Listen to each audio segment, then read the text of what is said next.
Well, hello, welcome again to our reading of the Greek New Testament. We're reading Luke's Gospel and we're up to chapter 23, verse 44. This is the death of Jesus, and it is recorded in the other Gospels. Kai en ede hose hora hecte, kai skotos egeneto ef holen ten gen, heos horas enates. And it was at that time. Ade often means now, but it can also mean at that particular time, which it does here.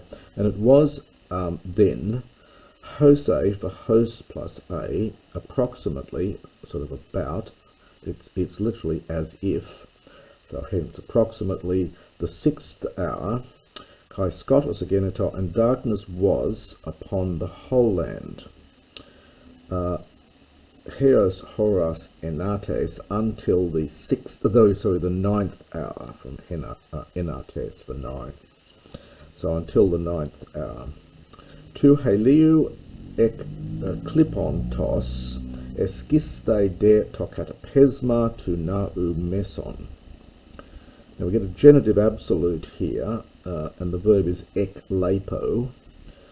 And this is an aorist participle in the genitive here. Eklepo is to fail. We get our word eclipse. It's generally used, it certainly is used of things like eclipses of the sun and the moon. So the moon having eclipsed, or the sun having eclipsed, or the sun having failed, tokatapesma, this is the veil, this is the curtain in the temple. The meson goes with this, but it's probably more in the sense of the curtain of the naos of the temple. This is the most sacred part of the temple. Was torn, meson in the middle. So it was torn from one part to the next, right through the middle. Kai ephonesas phone megaleho Jesus apen pater es kera su paratithemai top pneuma mu.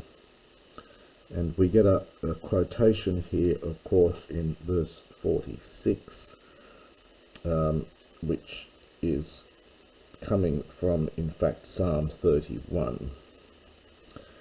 So, having called out with a loud voice, Jesus said, O Father, I place my spirit into your hands.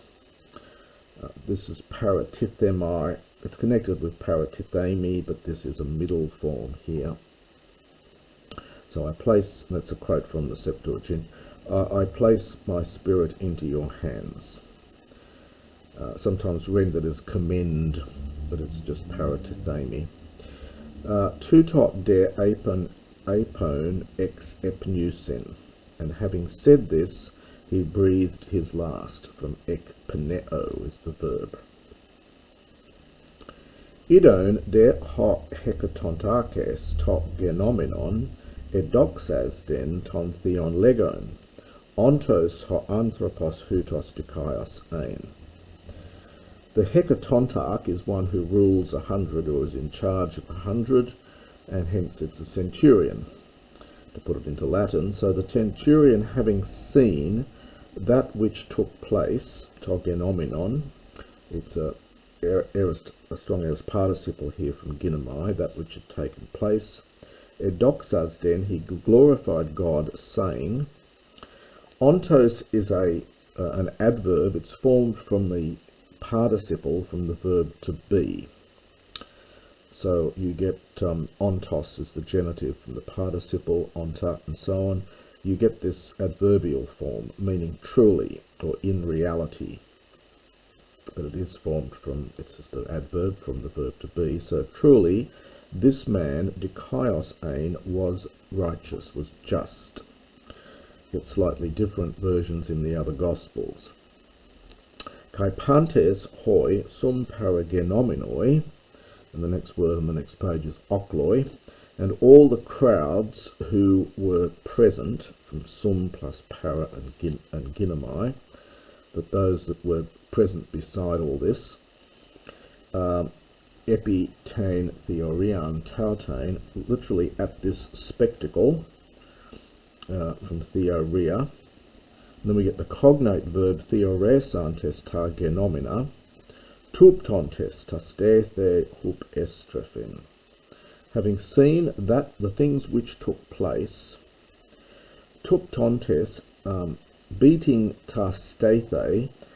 This is the plural of stethos. If you're looking this up, it's a neuter, tos stethos, neuter third declension noun. This is the plural here. We get our word stethoscope and so on from this. It means breasts. So beating their breasts, hupestrophen, they began to turn back. It's an imperfect from hupostrepho. So beating their breasts, they turned away. They began to turn back. Hestekesen depantes hoi gnostoi auto, apomacrothen kai gunaikes hoi sun akoluthusai auto apotes Galileas horosai tauta. And all the gnostoi, those that were, we would say, the intimates, the friends, the ones who knew him. It's a noun formed obviously from ginosko, to know. So all the those who knew him, those that were his followers, who were intimates with him from afar, you get that macroth then ending, this old ablative. And it's really in some sense unnecessary with apo, but it's become idiomatic. So from afar, and the women, the ones having followed along with him from Galilee, they stood, was all based on this verb, they were standing there looking at these things. This is a feminine participle from horao, and it's contracted feminine participle. So it's normally usai, and it contracts to osai. So the women who'd followed him together from Galilee were standing there looking at all these things. The final section, bit of this, is the burial then of Jesus, which again is recorded in the other Gospels. Kai idu aner onomati Yosef, bulutes hupakon, in brackets, kai aner agathos kai dikaios. And behold, a man, Joseph by name, being, participle from hupako, being a bulutes, this is a counsellor. I think the commentaries say he's a member of the Sanhedrin. And a man who is agathos, who is good and righteous. Now we get, the editors put a break in here because you get a sort of editorial comment from Luke, which sort of breaks the sentence up a bit. Hutos uk ein sun kata menos te bule kai te praxe auton. This man was not, and now so it had not been, so we get the past tense of the verb to be plus a past participle here, a perfect participle here. So sung, it's from sung kata tithemi, and it means to agree with, to consent, to go along with. And the bules, the council, this is the Sanhedrin. So this man had not consented or had not agreed with or gone along with the council and with their actions, dated from praxis here. And then we had to put another break here because this is going to follow on from here. So he was a man good and righteous, apo Arimatheas, polios, ton eudion, hos prosedeketo, ten basilean to Theou. He was a good and righteous man from the city of Arimathea. And you can look up the commentaries on exactly where this is, from among the Judeans, who prosedeketo, who was waiting for or awaiting the kingdom of God.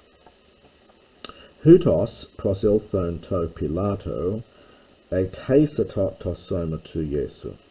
And this man, having approached Pilate, he asked for the body of Jesus.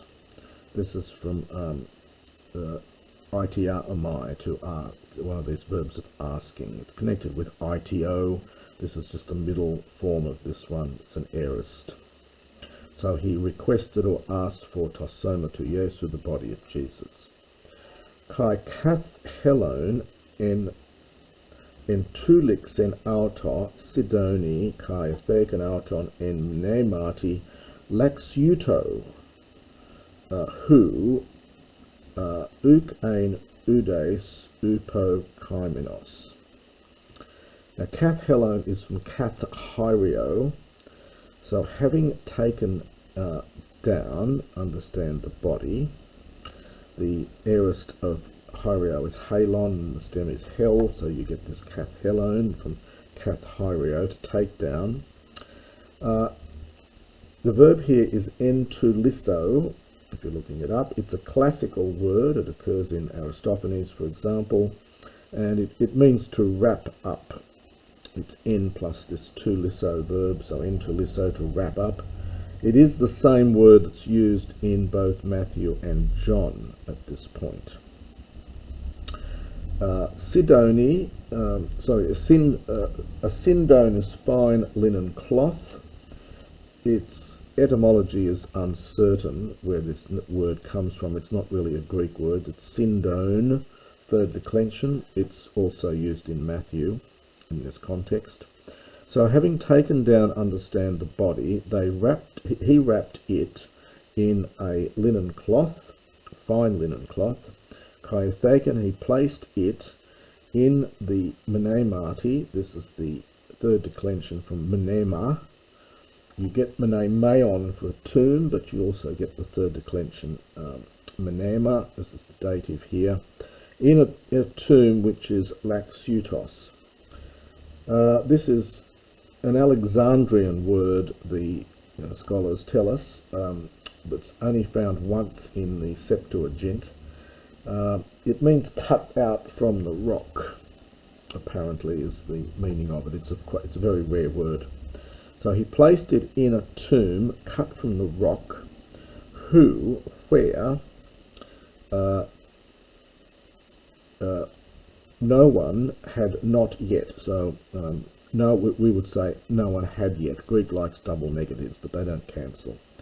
So where no one was yet. In fact, we get three negatives here.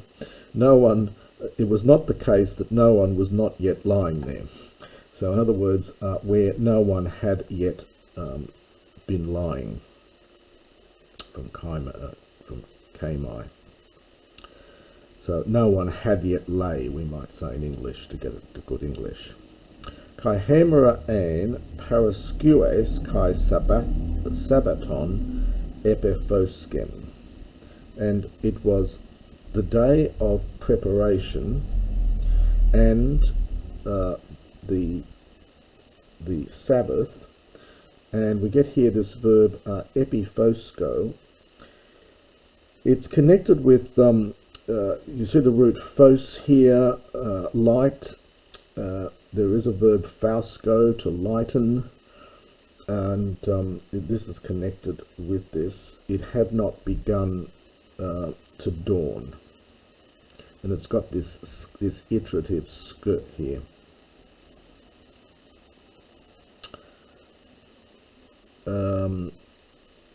So the day of preparation and the Sabbath. Well, it had dawned. I think this actually is a perfect form here. It's hard to tell exactly whether this is a. I should have looked this one up. Whether this is an iterative or whether this is the perfect here, and I'll have to check that one up. But I think it's just simply an imperfect here. So was beginning to dawn. So the Sabbath was beginning to dawn. It must be from epiphosko. I think that's right there. Katakoluthei sasai de hai gunaikes haitinis esen sun eleluthuiai ectes galileus auto. But the women, as many as had come together from Galilee, and we've got a son here, with him, ethi asanta tomnemeon kai hos etethe tosoma autu. And they were they beheld, it's an aorist from theaamai, so they beheld the tomb, and how his body, etethe is a passive here from tithemi, was laid. So having done that, and hypostrepsasai, returning back, going back, there, Hertoimasan, they prepared aromata kai mura. These are spices and mura perfumes to be used in the burial process. So that is the end of, not quite, there is one more verse that gets put into the next little section, which I'll do here to finish off that section. So, kai tomen sabaton hesukasen kataten entalen. And they remained quiet on the Sabbath according to the commandment. So they weren't allowed to do anything, of course, on the Sabbath. And that is the end of chapter 23.